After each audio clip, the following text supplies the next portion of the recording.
Alright, in this video I'm going to go over electric potential energy.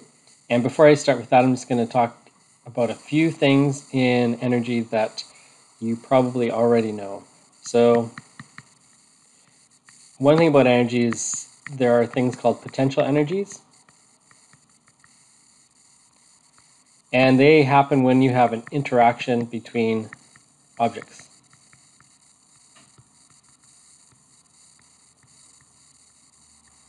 As well, sometimes they can happen in fields. So the one that you should be familiar with is this idea of gravitational energy, which is equal to mass times gravitational field strength times height. That's in a gravitational field. So today we're going to learn about another one that's called EP. It's electric potential energy. Another thing that's probably important to remember or think of is this idea that there's conservation of energy. So conservation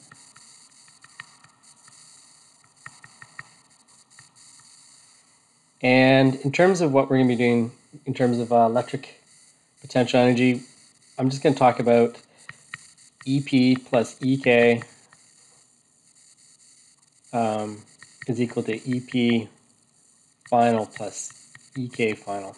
In other words, in this video, I'm not going to talk about elastic energy. I'm not going to talk about thermal energy. I'm not going to talk about like different losses. We're just going to talk about EP and EK.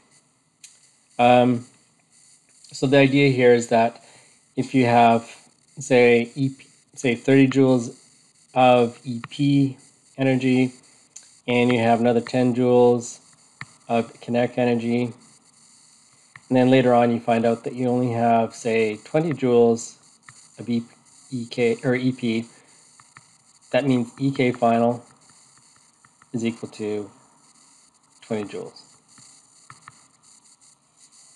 So conservation of energy. And furthermore, if you know, like, say, the mass of the object, let's suppose it's like 50 grams, then if the question is similar to this, where you're told a starting potential energy and a starting kinetic energy, and you're told a final potential energy, you could find the final speed. So let's suppose, so in this, we'll continue with this example. If the final kinetic energy is 20 joules and EK equals 1/2 mv squared, we can then solve for V. So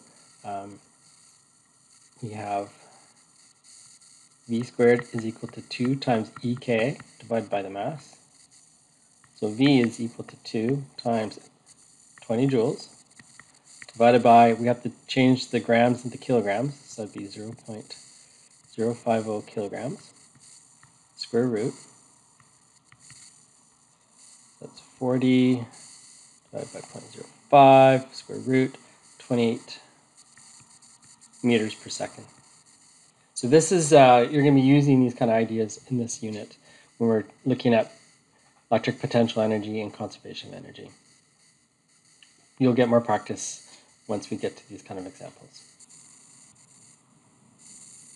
There's one other idea that you probably have seen, and that is this idea of work, transfer of energy.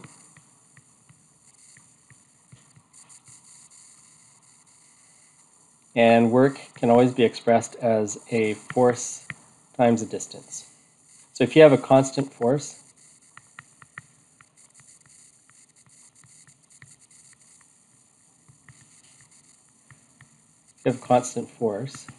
then, for instance, if F equals 30 newtons, and that 30 newtons is acting on an object for, say, 2 meters, then the work required to do that would be 30 newtons times 2 meters, which would be 60 newton meters, which is the same as 60 joules. So that's the idea of work, as a transfer of energy. So this would be a case where maybe someone's pushing a box. So there's energy being transferred from the person to the box. And the energy required to push that box 30 newtons per 2 meters is 60 joules. Okay, with that in mind, let's talk about electric potential energy.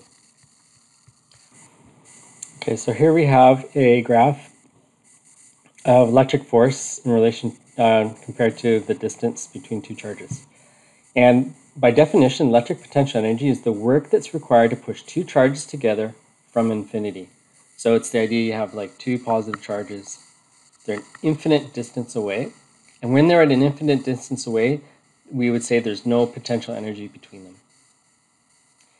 And then to bring those charges together, so they're from, if they start off some infinite distance away, if we want to bring them together, we have to add work. We have to push them together because they don't want to come together naturally, like charges want to repel.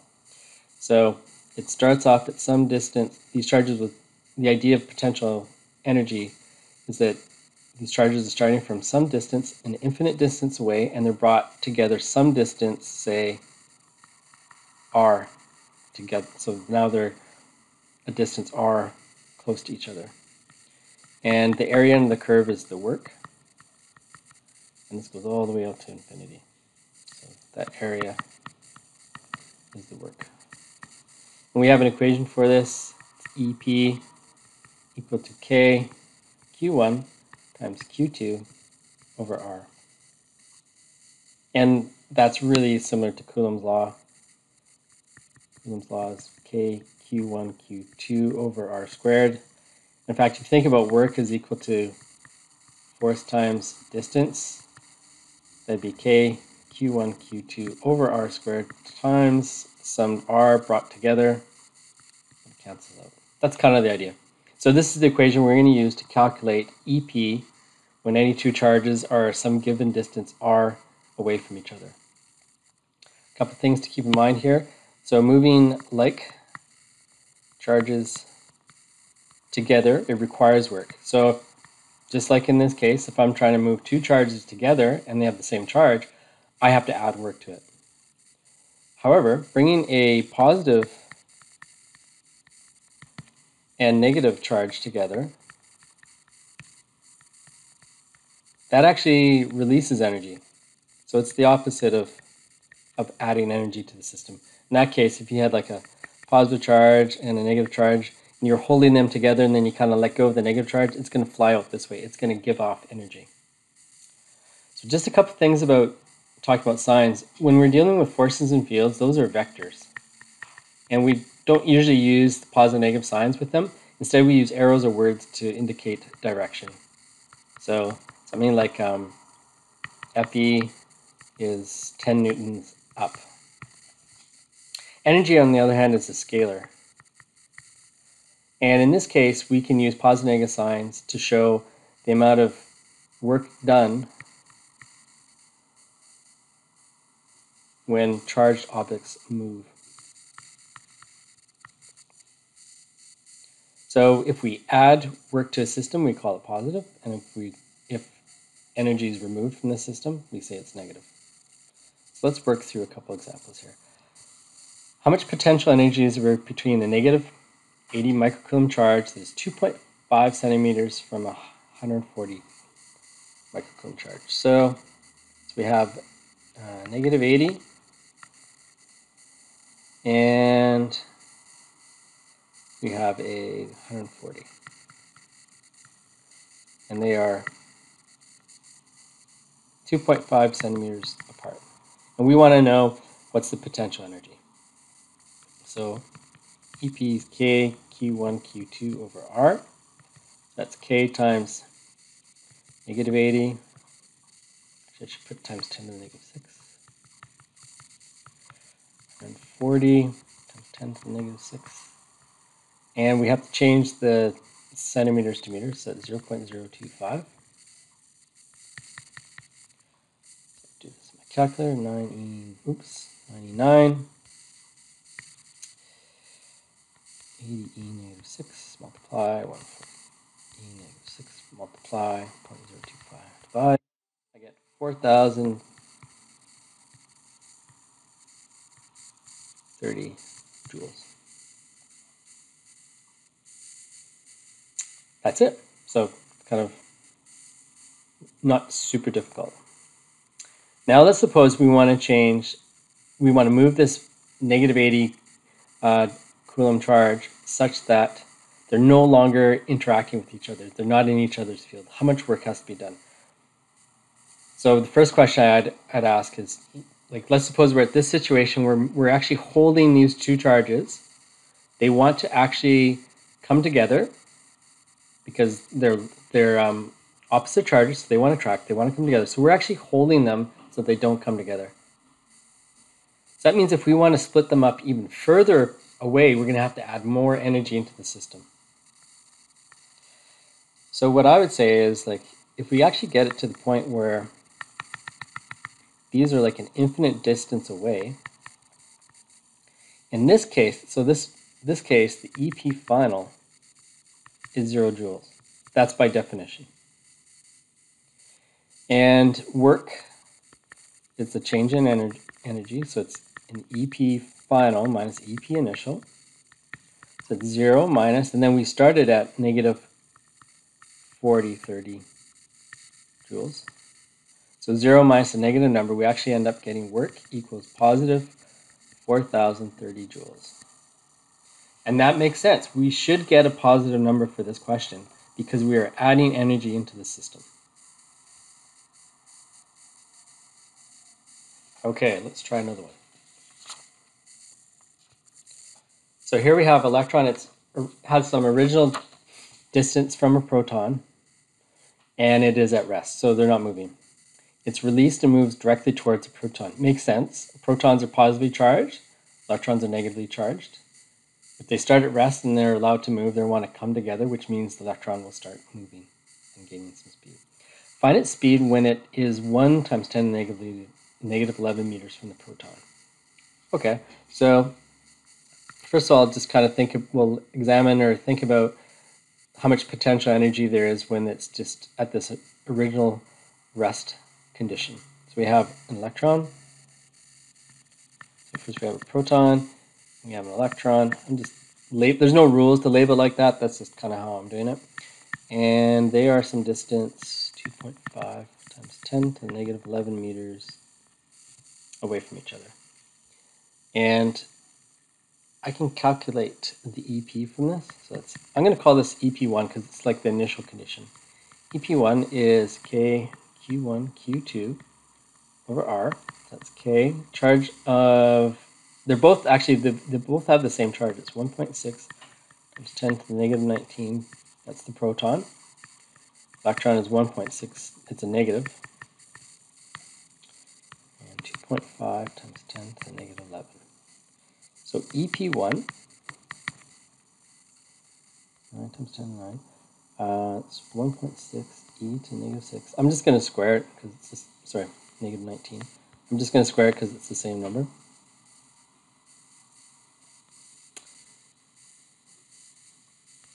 And then I'll divide by the distance, 2.5 e. So I get 9.216 times 10 to the negative 18.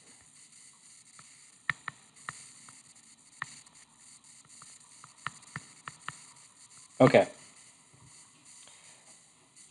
And then I'm just going to make note here. The initial condition is at rest, so EK1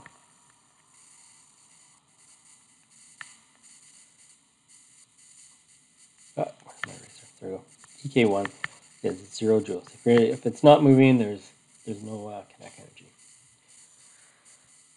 So the next thing it's asking for the speed. So I can see right away that this is actually like it's a conservation of energy question. EP1 plus EK1 is going to be equal to EP2 plus EK2. This one we've already calculated. This we already know. And it looks like we're going to be able to calculate EP2. So that means we should be able to find that value. So for step 2, I'm going to find EP2. So EP2. It's very similar. There's still this proton, still an electron, but this time they are closer together. That's 1.0 times 10 to the negative 11. Okay, so EP2 is K 1.6 times 10 to the negative 19, negative 1.6 times 10 to the negative 19, and 1 times 10 to the negative 11. So EP2 is,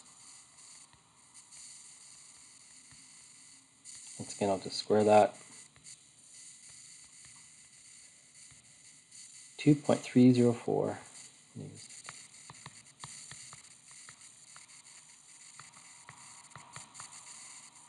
All right. So let's put those numbers into this thing here. So that's 0. So EK2 is equal to EP1 minus EP2. EK2 is negative 9,216 10 negative 18 minus, we have to be really careful of our minus signs here.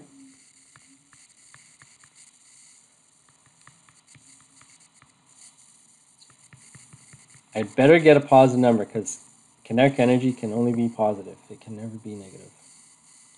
So I still have those numbers in my calculator. I guess I should make sure I get the right. So they're both negatives. So I'm just going to subtract one from the other, and I get a positive number. So that's good. 1.3824 times 10. Oh, what was it? 10 to the negative 17 joules. All right. And now now that we know the final kinetic energy, we can get the final velocity. So 1 half mv squared equal to ek2. So v is equal to 2 times ek2 divided by mass, the square root. V equals 2, 3,824 times 10 to the negative 17. I have the mass here. It's also on your formula sheet. 9.11, 31, square root. So I'm just going to double that, times that by 2, divide by the mass, take the square root, and it'll be a very fast number. I'll change that to scientific notation. So that's 5.5 times 10 to the power of 6.